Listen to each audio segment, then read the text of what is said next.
I വിചാരിച്ച ഷാജിയുടെ വീട്ടിൽ കയറിയിട്ടാണെന്ന് വിചാരിച്ചു. വഴിക്കൊരു വീട്ടിൽ കയറി എന്ന് പറഞ്ഞു. Kozhikode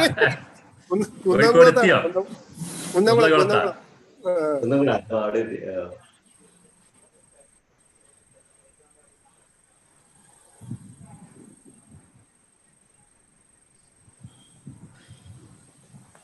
meeting same time.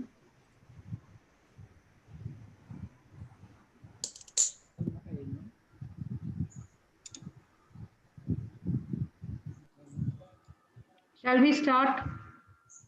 Yeah. So, good evening to one and all. The topic for the day is COVID and its impact on the differently able children. COVID and the new normal has brought in a lot of changes like wearing masks, social distancing, etc. But what about our differently able children?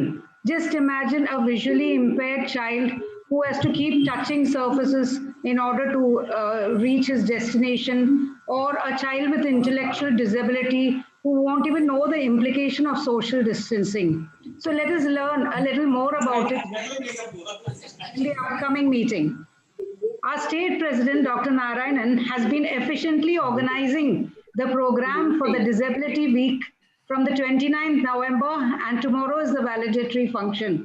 Hearty welcome to you, Narayanan sir, for today's presidential address. The keynote address is by Dr. Anandakeshwan sir, our National Vice President, South Zone, who was also the past president of the National Neurology IAP chapter. So I think it's apt that he gives the keynote address today. Dr. Jairam sir, Doctor, I'm very happy that you came today.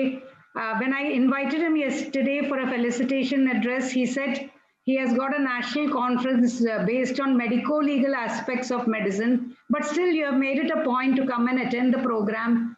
A hearty welcome to you, sir, and we are ready to hear your felicitation. Dr. Balachandar, I think 24 hours is not enough for you organizing all our programs. Thank you so much and welcome to the program for the felicitation address.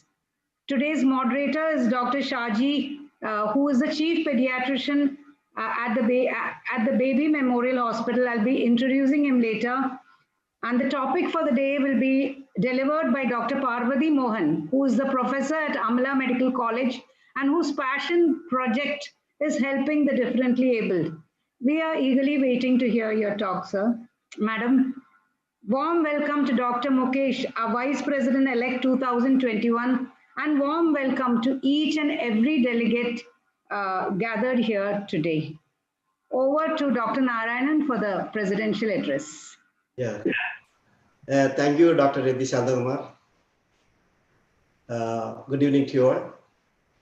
Respected President, Dr. Reddy, Dr. Anandakeshwan, Dr. Mukesh, Dr. Parvati Mohan, who is giving a lecture today, and Dr. V.K. Parvati is also there, Dr. Srijit, Dr. Shaji, my dear friends in IAP. Today we are entered the 6th day of our Disability Awareness Week programs. And all these days we have been programs covering different aspects of disability. And today, Thrissur branch has arranged a program that will touch upon the impact of COVID on disabled children. This pandemic, the word means it will reach all the continents. Apart from reaching the continents, it has affected all sections of the population, thereby not leaving behind the disabled children. And the communication and movement has been largely affected during this pandemic. And as Dr. Reddy has put it, social distancing has a negative impact, huge negative impact on the physical and mental health. And somehow people like us who claim that we are people without disabilities, we could quickly substitute online platforms for our activities. But children with disabilities they have been slowly doing it, shifting to online platforms because of various reasons we know. And IAP Kerala had included the problems and the remedial measures to be adopted for disabled children when we submitted a guidelines for school children to submitted to the government. And maybe government has taken some steps on that. And you know, the agenda for the Sustainable Development Goal by 2030, it declares that no one should be left behind. So disability inclusion is an important aspect of this goal. But somehow, pandemic has definitely left a large gap, that is an exclusion as far as disabled children are concerned. Therefore, we should take all efforts to bridge that gap and take these children to the earlier, the pre-COVID days, so that their development can be achieved at a better pace. To speak on all these things, we have an expert speaker, Dr. Parvati Mohan, my classmate during PG days, an expert in this field. And to chair the session, we have Dr. Shaji Thomas John. So I wish you a happy learning from these people. Thank you. And once again, congratulating Thrissur branch for organizing this program. Thank you.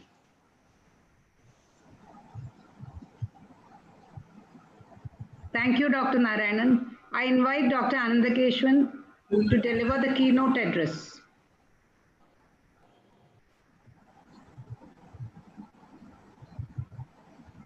You have to unmute, sir. Very good evening. Respected Thrissur Branch President Dr. Daithi Shantakumar, State President Dr. Narayanan, Secretary Balendran, Past President Dr. Shaji, President-elect Dr. Jayaraman, my friend and Secretary Dr. Srijit and Dr. Mukesh, and all dear friends. So outside, I would like to congratulate both IAP Thrissur and IAP Kerala branches for organizing a Child Disability Week for a week, observing in a grand way. I think Narayan had taken a lot of pain to organize the program like Child Rights Week, then Disability Week, and all means they totally different topics for a branch, totally different topics. And I think no other branches in India, state branches are doing such a wonderful activities. Actually, Narayan should extend one more year as a president. That is ideal because anyway, Bharathan is continuing. I think Narayan can also continue it. And today we got a very apt topic by a right person to talk about it. Dr. Parvati, we worked together for more than 19 years together, and her wonderful follow-up of the patient and also caring of the disabled children. I think it is well known to all Department of Pediatrics and all working with her. Very, very meticulously, she's following all the patients. Still, patients are coming and looking for the Parvati madam, even though she's not there. And also, topic also very important because we are seeing so many cerebral palsy patients, other patients who cannot do regular follow-up, either physiotherapy, speech therapy, or even simple taking drugs. Very difficult to come to follow-up for the medical college because of the COVID problem, or they cannot take their own vehicle because of the financial problem. And later they are coming with the status epilepsy or severe contracture deformity, all the disability. I mean, it is just like regarding cerebral palsy children alone. So there are so many people like that. So COVID season totally affected the disabled children also. I think I would like to congratulate IAP Thrissur for selecting the right person to talk and also to right topics also. And also, I would like to welcome personally once again Dr. Shaji sir for moderating the session. Thank you. Jai Hind, Jai IAP.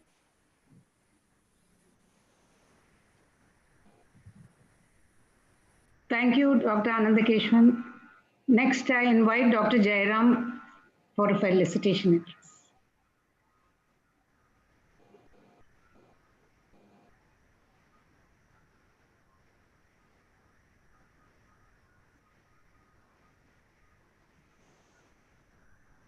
Good evening, respected President of the Thrissur branch, Dr. Ratish Kumar, Secretary Dr. Srijit, Dr. Anandakeshwan, Vice President, Dr. Narayanan, our State President, Dr. Bala, Dr. Shaji, and Parvati Madam, and all the other dignitaries. I'm very happy to be part of this session, and I'm very happy that IAP Kerala is celebrating the Disability Week in a very grand way. I should say he has selected, Narayanan has selected almost all the topics, and not to leave a stone behind, he has taken the problems of the COVID children on the disabled, COVID pandemic on the disabled children. As I don't want to stretch much, as Dr. Anandakeshwan told, as a practicing pediatrician, I am seeing so many problems where these disabled children is not having access to facilities, to therapy, to even to drugs, and to for review and all those things during this pandemic. And I feel they are really affected than the normal children.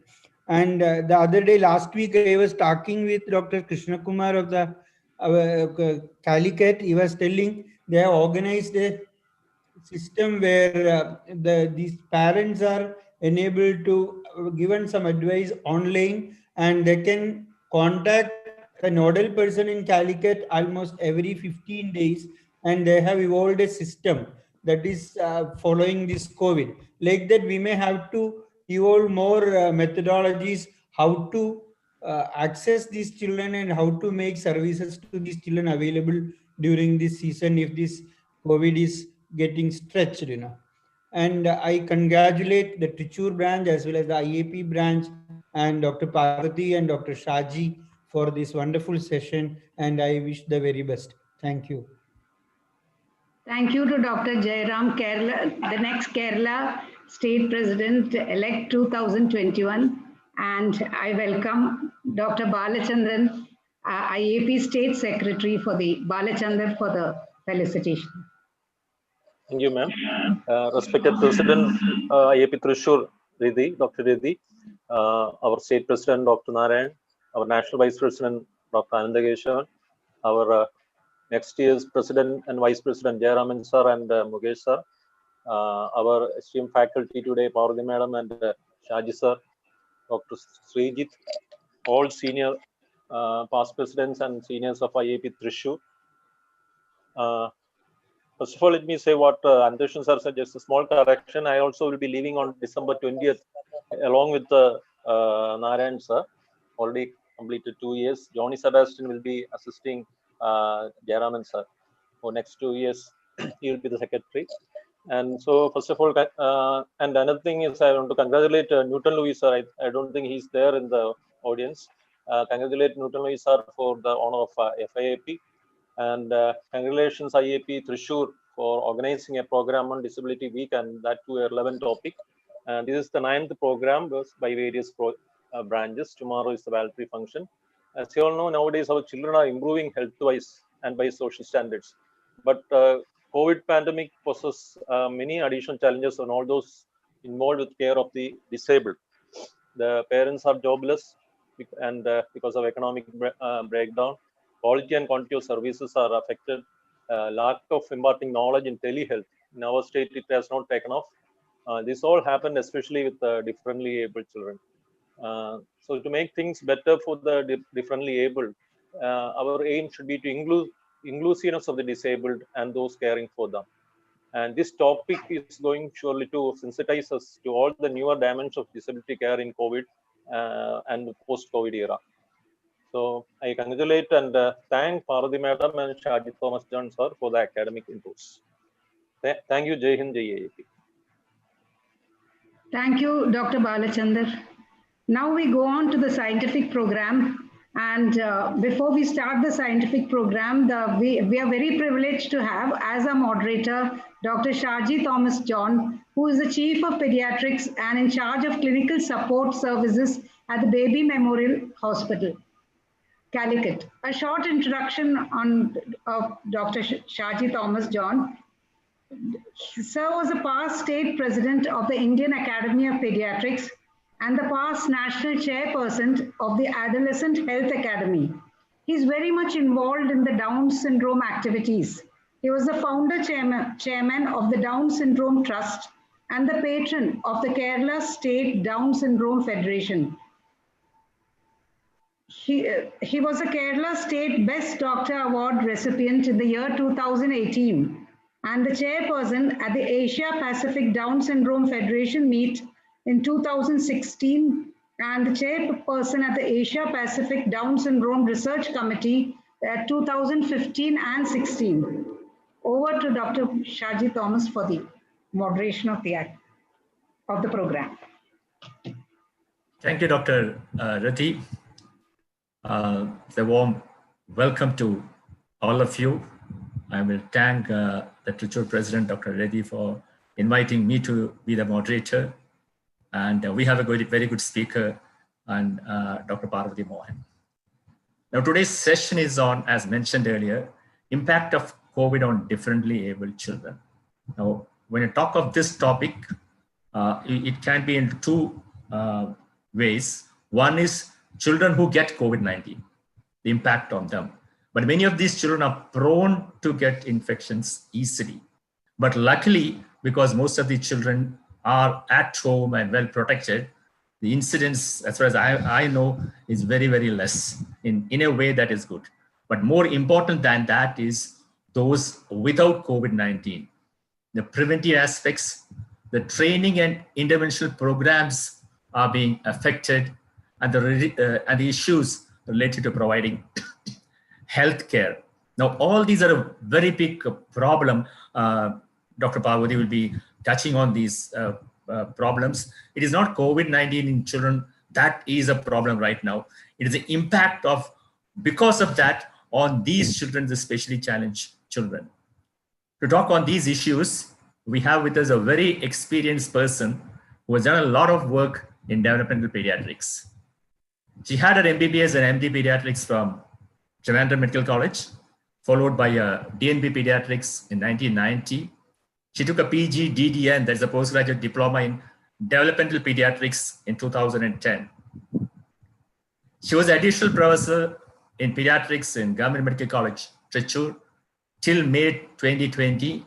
And at present, she's a professor of pediatrics in Amala Institute of Medical Sciences, Thrissur. She has over 20 years of teaching experience, and she's a member of the undergraduate board of the Kerala University of Health Sciences.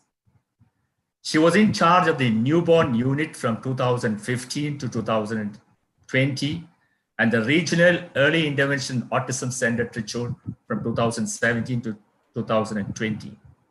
She was also the medical officer in charge of the developmental pediatrics clinic in Medical College Hospital Thrissur from 2002.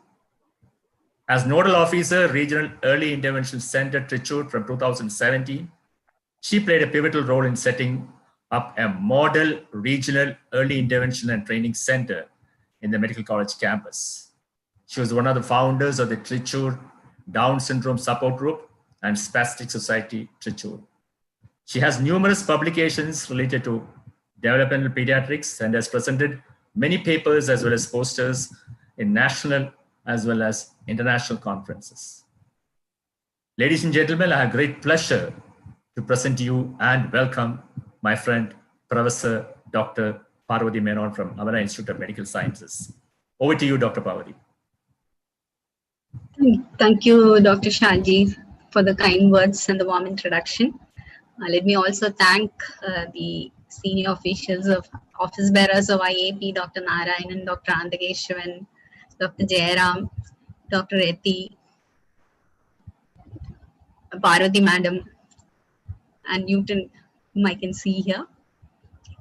I hope my talk will be informative and useful. Can I share my screen?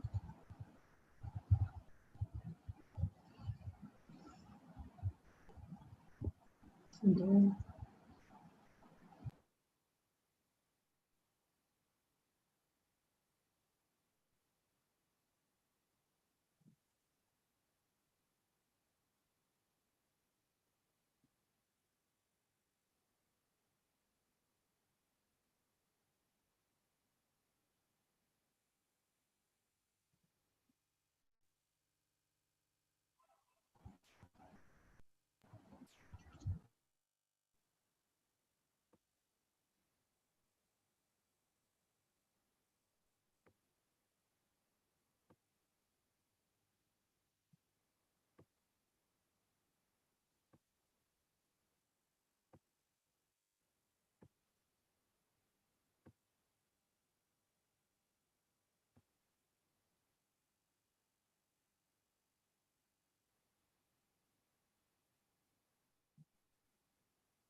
Am I audible? Yes, Yes, you're audible. Yeah. Okay, thank you. So the topic for today is the impact of COVID-19 on differently abled children. As we all know, this pandemic has had a major impact on the health systems around the world, and it has affected preventive and curative services for the vulnerable populations, such as children and people with chronic conditions, and especially people living with disability. So what we need to achieve is an optimum balance between fighting the pandemic and offering essential services to all these people. Individuals living with disabilities represent 15%, nearly 1 billion of the global population. Children are not the face of the pandemic, but they are the hidden victims of the pandemic, and they have been more affected by the actions taken to contain the disease than by the disease itself. Now, this is the result of a global survey of impact of COVID-19 on children with pre-existing health conditions and disabilities. As has already been mentioned, there has been loss of income. Parents have lost their jobs and there's been loss of income. There's been reduced access to healthcare and regular rehabilitation services. People have difficulty in getting medical supplies. There are also reported cases of violence at home. Caregivers of children with disability are facing a lot of mental stress, and they have poor access to counseling and mental health services. And children with disability are less likely to have access to learning materials, unlike normal children. Now, this is a survey, a quick survey we did. We interviewed 40 patients, 40 caregivers of children with disability. And what we found was that 77% of them had health issues, but luckily nearly 70% were able to access medical help. So this is the present situation, but they had a lot more problems during the lockdown period. 60% had financial problems, nearly 30 parents lost their jobs, but 20% got re-employment. More than half had psychological issues. They had trained their children to practice SMS, about 60%. 55% were receiving online therapy, and nearly 80% were attending online classes, and the parents said that 50% of the children were being benefited. 37% were receiving pension. Now, which are the group of children who are most affected? Children with neurological and neuromuscular impairments, like children with cerebral palsy and children with congenital myopathy or neuromuscular dystrophy, are at great risk for getting COVID infection. But luckily, very few of these children, because they're all staying at home, have been infected. Now, coming to the impact of COVID on people with physical disabilities, older children and adults face barriers to community mobility. Again, reduced healthcare services is a common problem. They have a higher risk of depression and difficulty to access rehabilitation and essential services. Now, coming to children with Down syndrome, they are very, very prone to respiratory infections on account of their phenotypic features, the anatomical features like flattened midface, narrow nasopharynx, because of hypotonia, airway malacia, gastroesophageal reflex. They also have impaired immunity, both cell-mediated as well as humoral immunity are affected, and they have chemotactic defects. In addition to that, some may have cardiac disease and obesity. So this makes them very, very vulnerable to COVID-19 infection. But luckily, none of our children, we have 372 children in our group, none of them have been infected. One of their parents got the infection, but the child luckily didn't get it. Now, we have an early intervention program for children with Down syndrome, and this is one of the parents, Mrs. Annapurna Jairam, who comes regularly for giving therapy and for counseling the parents.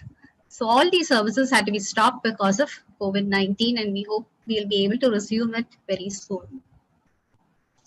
Now, children with autism have been most affected, children as well as their parents, because of disruption of routines. They become very irritable and have temper tantrums.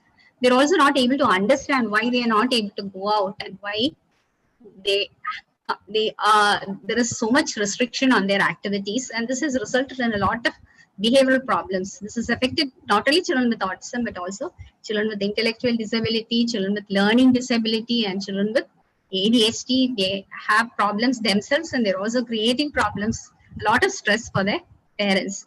These children are also finding it difficult to attend the online classes because of their poor attention span and because of difficulty in comprehension.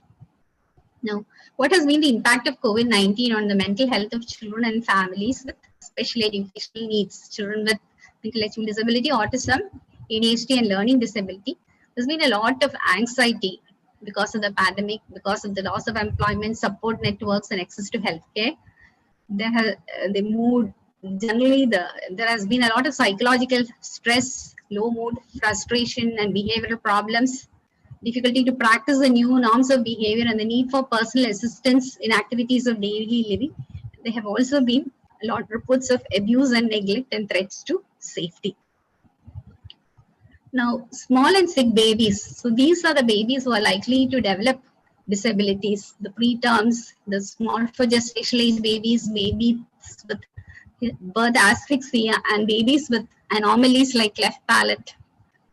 So these babies are missing on their follow-up, and this is likely to create a lot of problems. So again, children with seizures, subtle seizures. This child has a staring spell, which is actually a seizure, and such seizures would be missed if they don't come to the hospital. Again, there have been a lot of children coming with breakthrough seizures, either because they're not able to buy medicines or because their checkup is long overdue. So seizures have been a problem in most admissions most admissions in hospitals have been for breakthrough seizures. Now again, another problem has been malnutrition. This is a slide I borrowed from Dr. Rajlakshmi. These two children were preterm babies. Even normal babies have a lot of, there has been an increase in the incidence of malnutrition because of poor feeding and poor growth monitoring. So we have a classical case of marasmus and another case of Kwashiorkor, and these patients were admitted during the lockdown period. Luckily, both of them recovered. Again, the problems preterm phase are ROP screening. If screening is not done timely, it can lead to a lot of problems. So this is early intervention. This baby is being given intervention in the nursery. Most of the government hospitals are either fully COVID or partially COVID.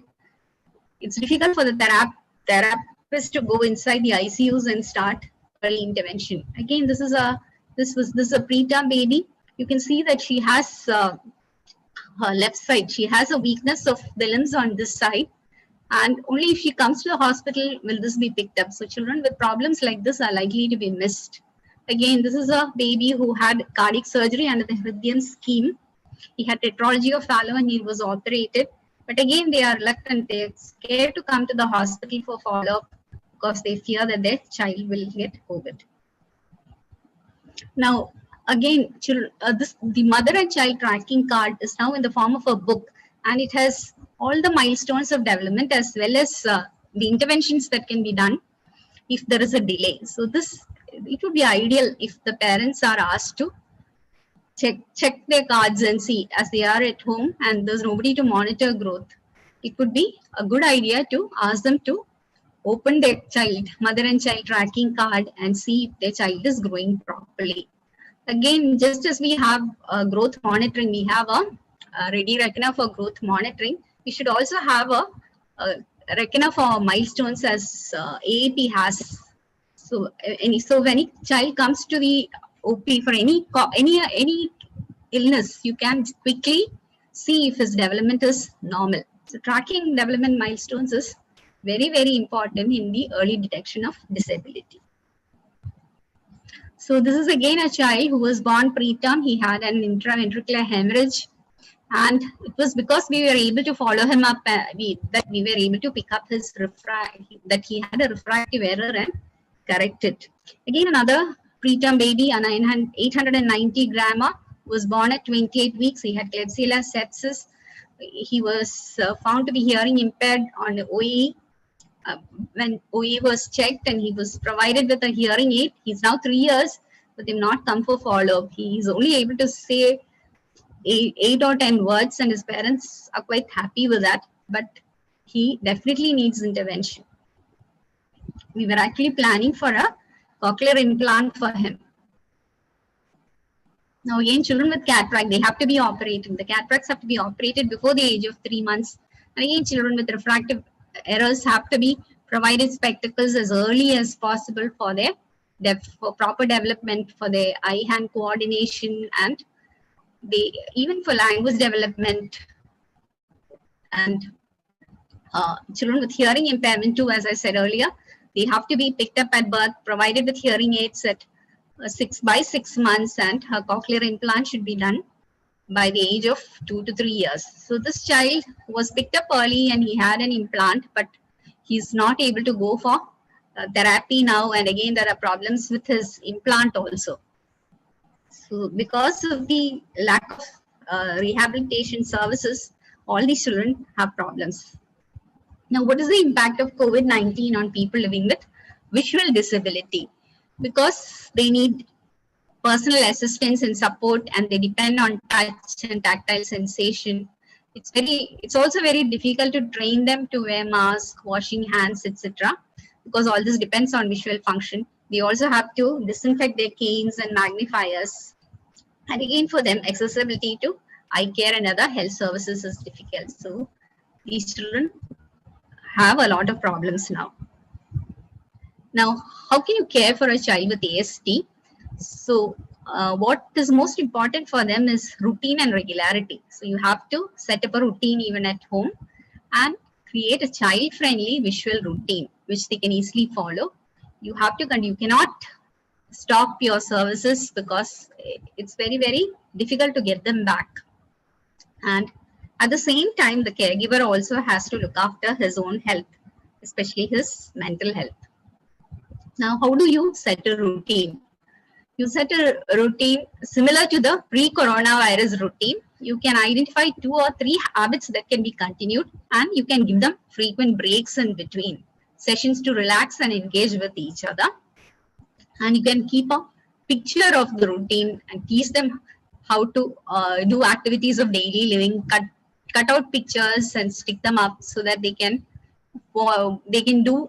You can train them in steps. So break the day into small units, encourage them when they do anything right, and follow a simple visual schedule. Now, about children and mask, if you're able to find a mask, you can make them use it. But if you can't, you can use any mask that fits snugly. But children below 2 years do not need masks. Again, you can train them to use masks with the help of comics and cartoon strips, their favorite characters wearing masks.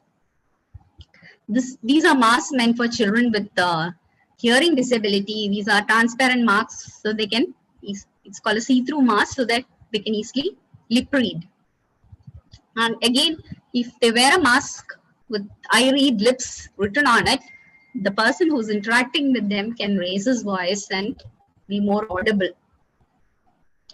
Now, these are some of the cartoons drawn by our children. This is Basit, who has cerebral palsy. He was asked to draw a cartoon on corona and SMS by during his online class. And these are all activities which our children have been doing during the pandemic, because we couldn't give therapy directly. Teletherapy was given, and they were asked to do activities which would improve their skills, motor skills, hand skills. They were encouraged to do paper craft work, help the mother in cooking. So all these activities improve their confidence, make them learn the activities of daily living, and improve their hand skills. So again, sorting grains is a simple task which they can be made to do at home. Now continue therapy services at home and engage them in, as I said earlier, in preparing meals, dressing, cleaning, etc. Give them small tasks and praise them lavishly when they do it properly. So again, this is a child, Devika. She has cerebral palsy and she also had a cochlear implant. She has a very motivated mother who's been managing her so well. She's now 16 years old. She came to us when she was 5 years old. She has a problem with her cochlear implant, but her mother has somehow managed to contact the right people and she's getting it repaired soon. Here you can see her helping her father with farming and helping. Her mother has now started making masks. She had a tailoring job and now she has switched over to making masks. So this is how children can do useful work and help the mother at home. And what her mother says is that I keep her engaged all the time so that she doesn't sit idle. Again, this is what siblings can do. So this is a child with spastic quadriplegia.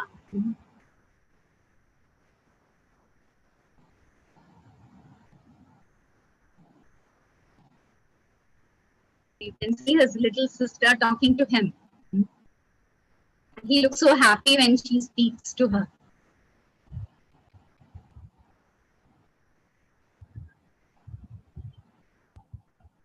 Again,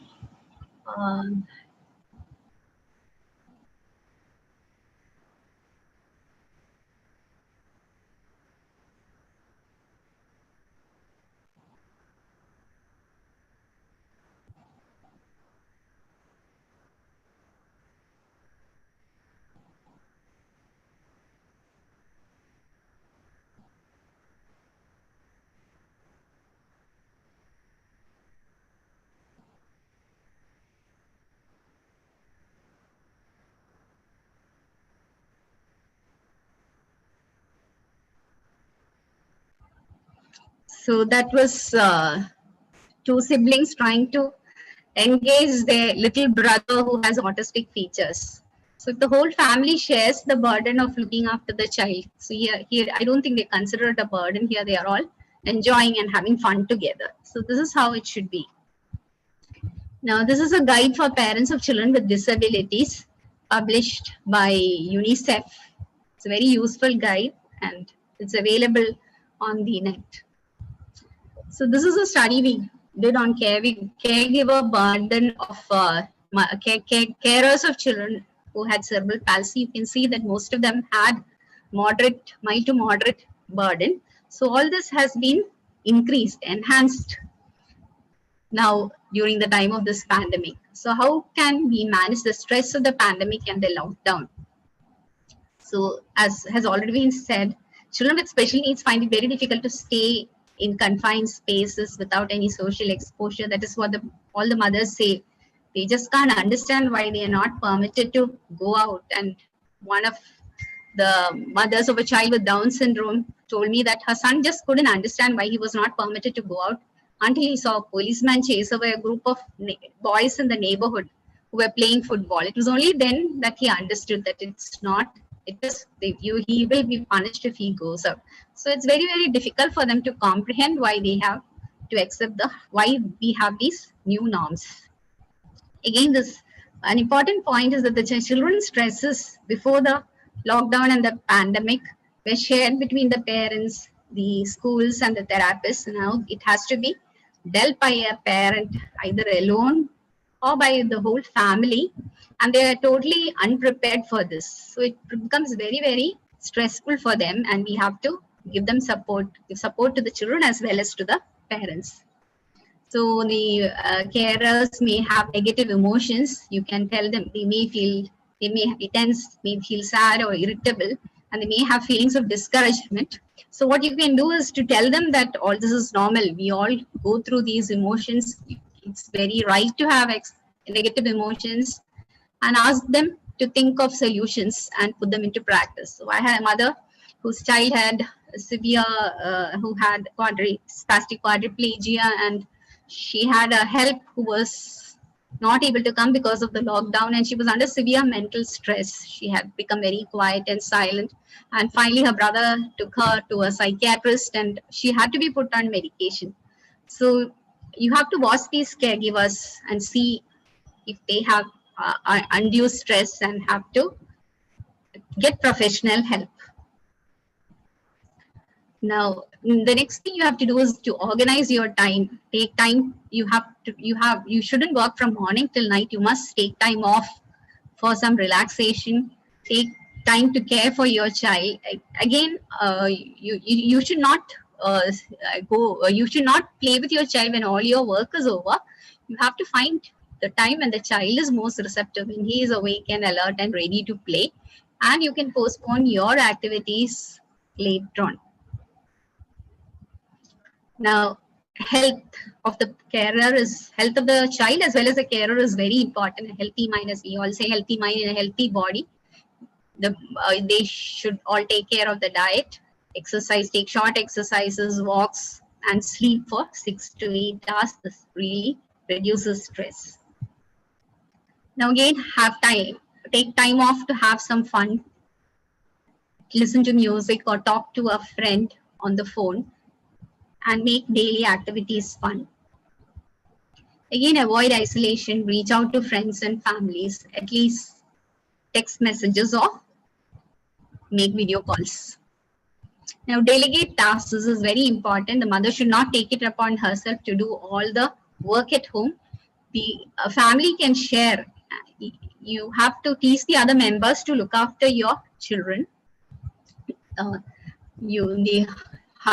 the mother is busy, the mother can be given some free time, and the father can look after the child. And again, a teenager can be told that quarantine is not just Netflix and chill, and they can also be recruited to help.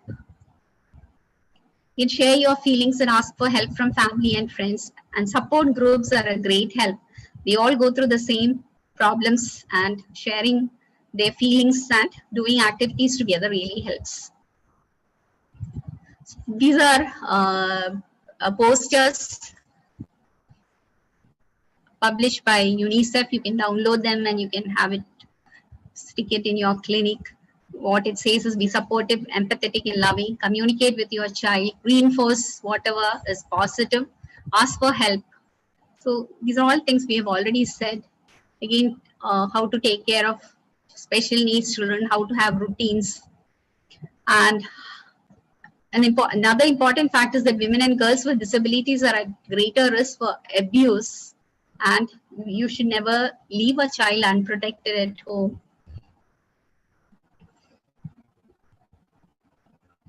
Plan your day with routines. As I said earlier, wake up as soon as the child wakes up in the morning. You can go out with him, spend some time together, play, have food, have a story break. Again, at lunchtime, eat together, talk together, learn together. So combine your activities and with your child.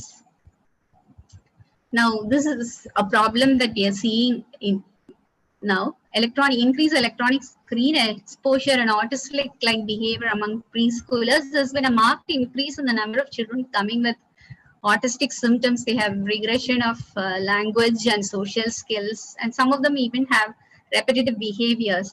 So we think that they almost resemble children with autism, except for the fact that as soon as the screen exposure time is reduced and the parents involve them in play and other activity, they seem to improve. So a lot of studies on this. Again, when any child has a delay in language, has a language delay, if a child does not speak by the age of 1 year, does not say a word, at least 1 or 2 words by 1 year, say 2-word sentences by 2 years, and 3-word sentences by 3 years, you should pay attention to the mother when she says that the child is not speaking. And what happens usually is that people at home say that your father spoke very late, boys speak late. It's never like that. You have to check hearing and definitely intervene. So the health and developmental concerns of use of screens is obesity, sleep disorders, development, cognitive, language, social and emotional delays, behavioral problems, and loss of acquired skills. So this is a recent study which has come up from the Children's Hospital Cincinnati, and they have found that children who have excess screen viewing, they did a screen Q test, a 15-item measure of screen-based media use, and they found that there was a thinning of the white matter in the brain supporting language and emergent literacy skills. There was a thinning of the inferior longitudinal fasciculus and the arcuate fasciculus. So this is the first time a study has come showing that excess screen viewing can affect the white matter tracts. So we should always follow the guidelines for digital media use. Below 18 to 24 months, avoid digital media use except for video chatting. Between 2 to 5 years, high quality programs, co-view with the child and help them apply what they learn with the world around, and no screens during meals and 1 hour before bedtime. So we should also enforce this strictly and advise parents not to give screens to children. Now, how can we live with COVID? This pandemic is not going to be over soon. So how can we live with the pandemic? So tele-rehabilitation has come up in a big way. You have to restart therapy. You can't depend solely on tele-rehabilitation. You have to restart therapy observing COVID protocols. There are a lot of modules available on the internet, on YouTube, on therapy through media. And again, we have to restore healthcare and therapy services.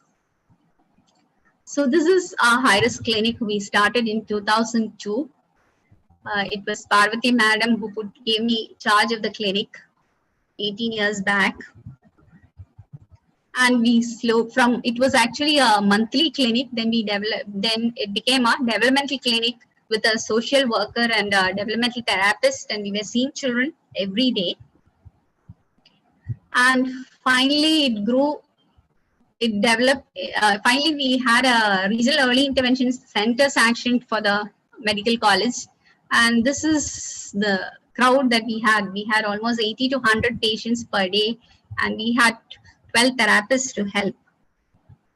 And this was our center, which was supposed to be inaugurated in March 2020. And this is our team of therapists, very efficient and very capable. But what happened? The pandemic, people stopped coming. We had to observe social distancing.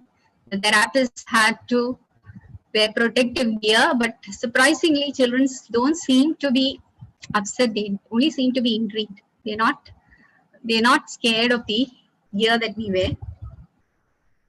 And here, finally the REIC could be shifted to the new building, but to the second floor only, where there were no screens, there were no partitions, and this proved to be good because we can maintain good social distancing and there's good ventilation here. So this is the early intervention center at the medical college. And we used to do group therapy for children with intellectual disability. Here they are practicing activities of daily living. So now definitely we cannot do all this. We had support groups. This is the inauguration of the support group for children with cerebral palsy, and we used to have classes for the parents regularly. So we have had to stop all these, and this is a group of preterm babies less than 1,500 grams, when we call them for a get together. So now what we do is we have online meetings. Today we had a Google Meet for parents of children with cerebral palsy, and we had a special educator to speak to them. And this is our staff nurse. She's a lactation counselor, Priyanka. She's giving classes to mothers in the postnatal ward, as well as in the antenatal ward also, on breastfeeding. So this was Cerebral Palsy Day in 2019, where we had a workshop for children with cerebral palsy for selecting children for Botox therapy and for surgery. And Dr. Gopakumar had come, and we had made a list of the children who needed Botox and surgery, but nothing could be done because of the pandemic. So slowly Sir has resumed surgery now in MES Medical College, and these patients will soon be called up, I believe. So this is a child who came to us about almost a year back. He has cerebral visual impairment. He had his mother came because he was not looking at her face. He had no social smile, and he also had a hemiplegia. So we were doing therapy for him. But after the pandemic, the mother used to keep in touch with us, and she used to do regular therapy, and he's really improved. So in spite of the pandemic, he's one child who was not suffered at all, because the parents were both very enthusiastic. Continued therapy. The therapist used to send videos. Surya, the physiotherapist, she used to send videos to the parents, and they used to send back the videos they had of them doing the therapy. And this child, you can see the remarkable improvement he has made. So again, this is how Cerebral Palsy Day was celebrated. They all celebrated at home and sent us photos. This was Down Syndrome Day 2014. We used to take them for trips, short trips in Thrissur. And this is how we couldn't celebrate Down Syndrome Day this year because it was on March 21st, 2020, but the children and parents made up for it by celebrating Onam here. They had a fancy dress competition, and they invited us to judge the competition. So these are this is how they celebrated Onam. And again, this is another child who has really benefited from the pandemic and the lockdown. This is Gabriel. Here we had a band, and in those days, this was 4 years back, when Gabriel couldn't just do anything, and he was made the conductor of the band. He just stood there and took the salute. But now he has changed so much. He plays the keyboard, he dances, and he does a lot of activities. So has there been any advantages? So this is a paper I saw in the Indian Journal of Pediatrics. What they say is, for children with learning disability and ADHD, there is no stress of exams. They have more free time to pursue hobbies, music, and physical activity. They have more time to be with elders. And again, bullying. Children with ADHD can be the bully or the victim, and this is not there. Now, drug abuse, because they stay clean and under parental supervision. Children with conduct disorders, there is a decrease in drug abuse. And for us, we have what are the problems we faced? It's inability. It is lack of access to healthcare, but things are changing slowly, and hospitals and clinics are opening up, and we need to change with the situation. So this is what the mothers of the Down Syndrome Support Group have been doing. They've been making paper bags, and this is a picture they sent me yesterday. They have started making stars, Christmas stars, paper stars, and it was launched yesterday on Disability Day. and you can help them by buying these stars. So that's all I have to say about my experience with COVID and disability in the past 1 year. Thank you for the patient hearing. Thank you, Dr. Parvati. That was really a very good and exhaustive session on the various aspects of differently able children.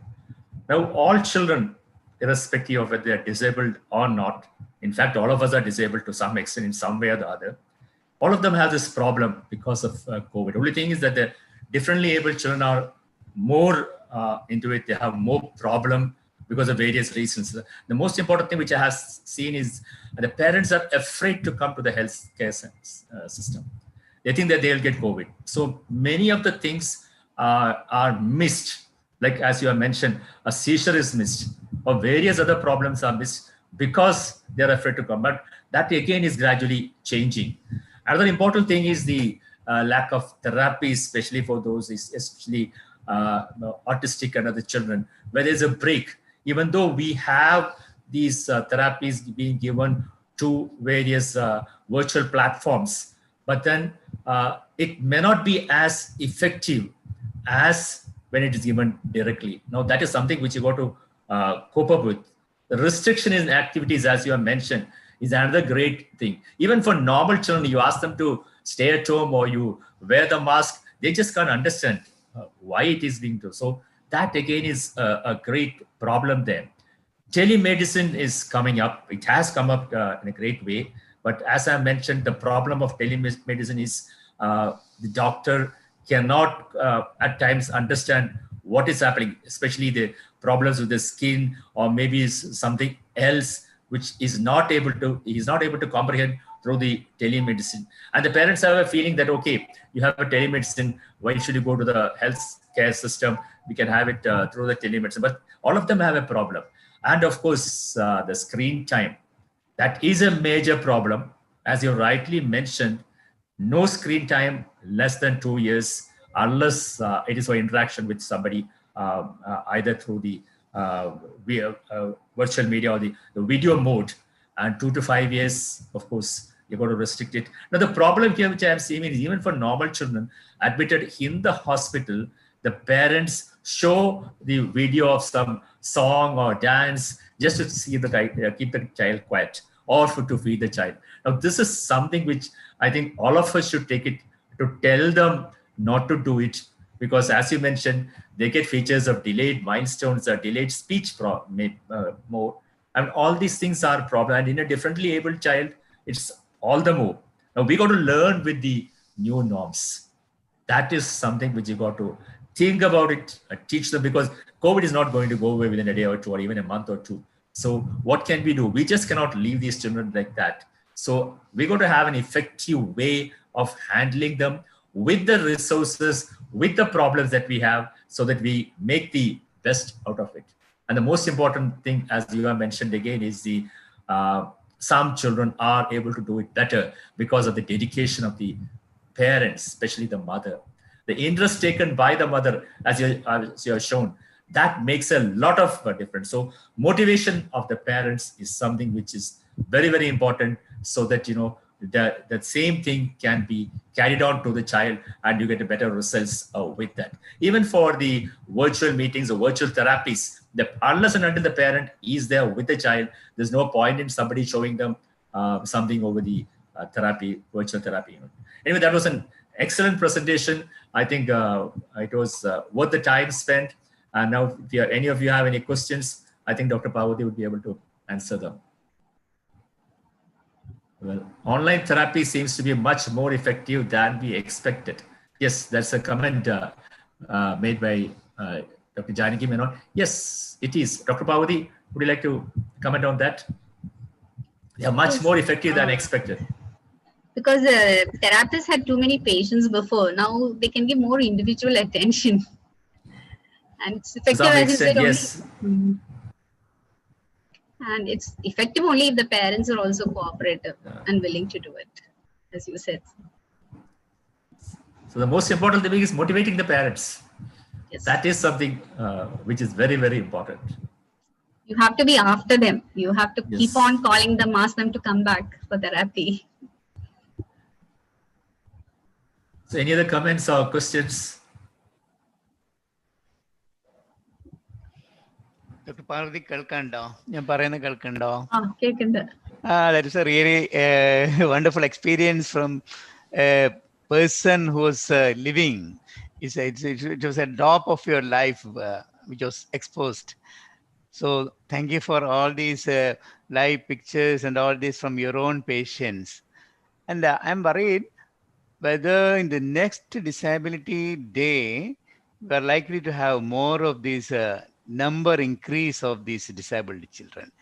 Because what we see from the analysis of the data shows that more number of cerebral palsy, more number of birth asphyxia, deaths, and maybe partly survivors also.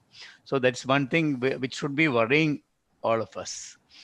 The other thing is the financial support part. There was a move from the policy makers to take away the scholarship part, but I think a few days back, Chief Minister reassured that the amount will be given to the people. And as Dr. Janaki pointed out, definitely in the coming days, the teletherapy has opened a window which beyond the barriers and borders of the country. And we can do it beyond the borders, and a lot of support from the international people are also there. So we should be carrying forward with this thing. At the end, I need to comment about our own team of REIC, people who are behind, who are continuing, and they showed that this is possible. All our team members also did a commendable work. Thank you, Jan, Parvati. Actually, the REICs and DICs are doing a good job, and we need more multidisciplinary centers which are more accessible to people. So that we don't have to travel. Congratulations, Parvati, for the wonderful talk and great work done by you. Can you hear me, Yes, Parvati? Yes, madam. Congratulations for the excellent presentation and great work done by you. I am so proud of you that you have continued that high-risk baby group till this time. Thank you, madam. And great work done by you. Thank continue you. The same in, continue the same thing in Amala also. And I think with your Google Meet and all those things, you can educate the parents. And as everybody has mentioned, motivation of the parents, that is the most important thing. That is the most important thing you have to enforce. Thank you. Thank you. Thank you, Shaji. Hi, Shaji. Hi. Nice meeting all of you here. Nice meeting.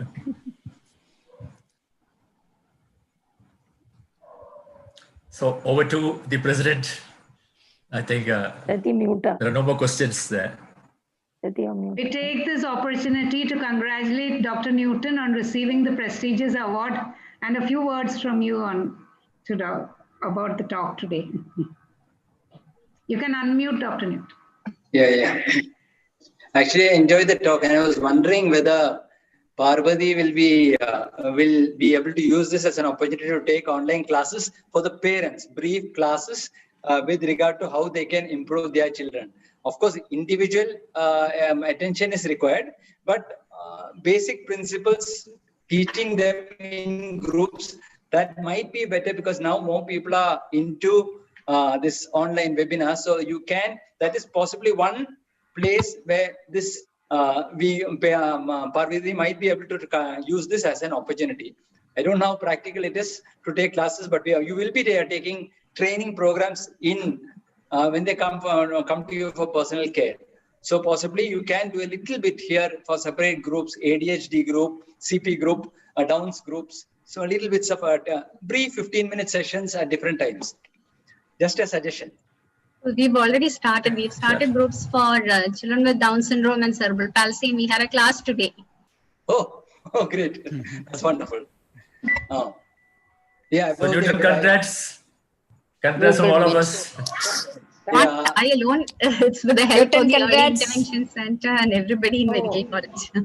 Just one comment, madam, because we see this Good year evening, the disability, the support of the disability group from the IAP was much better than all these years. And next year also, I hope Dr. Jayaraman is there, and all the team also will be going for giving more importance to this thing. And one very important thing is the RCH in our Thrissur district was supporting very well for the supply of the drugs, and for the Mitai program. All these things were supported very well from the government machinery, especially to mention about the RCH officer, Dr. Unikrishnan also. Jayaraman was saying, as the new president of IAP, he's creating programs, he's planning out his year. He was wondering what all programs to do. So if we have any specific suggestions on how we can promote disability as one of his as the president programs, specific ideas, what we can do and how we will do it, he will be very willing to take it up, because he wants to get the maximum number of workers together, do the maximum number of activities. But each person has to suggest something very specific to him. So maybe the disability group can make some idea, some suggestion. What say, Shaji? Yes, Jairam has already told us to think and tell him what is to be done. I think we'll have some very good ideas by the time he takes over in December. And he'll be continuing all the programs, that's what he said, and then he would take up new programs. So he needs suggestions from all of you. And by the way, I just want to say a word of thanks to everybody. I'm very happy that I've been awarded the FIAP today. National Security, Dr. Basavaraj, National Secretary, IAP Secretary, Dr. Basavaraj phoned me up today to congratulate me and to inform me and to congratulate me. And then he was saying that your nomination was the one that everybody was most keen on. So I was wondering what. Then he tells me that Ananda Yeshwan has been phoning him up every day practically. What happened? What happened as Newton got it? So I think I should thank Anand for nagging him. Possibly I could have applied a little earlier, but basically my attitude was a little different. For me, what is most important in my work is the satisfaction that I get from feeling that I'm doing something creative and useful for my patients. And also it's nice when your patients recognize that your sincerity, your hard work, and express their gratitude. It's nice. But it's only recently when from being pushed by other people, I thought, okay, it's also nice to get some peer recognition. It's always nice to get some peer recognition, boosts up your ego and makes you feel like working harder. And so I finally applied for the nomination, and I'm very happy that I have been honored.